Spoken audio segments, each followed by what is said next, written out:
നമസ്കാരം.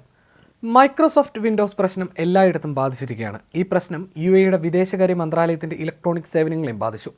അതിനാൽ ഈ ഘട്ടത്തിൽ മുന്നറിയിപ്പ് നൽകിയിരിക്കുകയാണ് വിദേശകാര്യ മന്ത്രാലയം. പ്രശ്നം പരിഹരിക്കപ്പെടുന്നതുവരെ ഇടപാടുകൾ നടത്തരുതെന്നാണ് മന്ത്രാലയത്തിൻ്റെ മുന്നറിയിപ്പ്.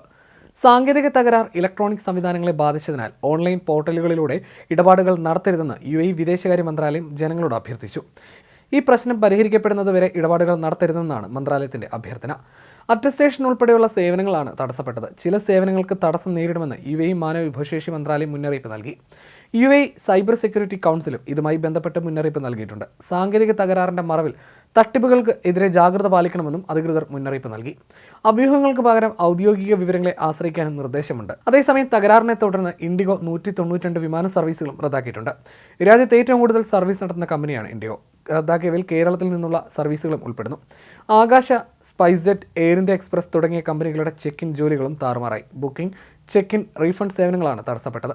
യാത്രക്കാരുടെ സമ്മർദ്ദത്തെ തുടർന്ന് കമ്പനികൾ പിന്നീട് മാനുവൽ ചെക്ക് ഇൻ നടപടികളിലേക്ക് മാറുകയും ചെയ്തു. പല വിമാനത്താവളങ്ങളിലും ജീവനക്കാർ പേനുകൊണ്ടെഴുതിയ ബോർഡിംഗ് പാസ്സാണ് യാത്രക്കാർക്ക് നൽകിയത്.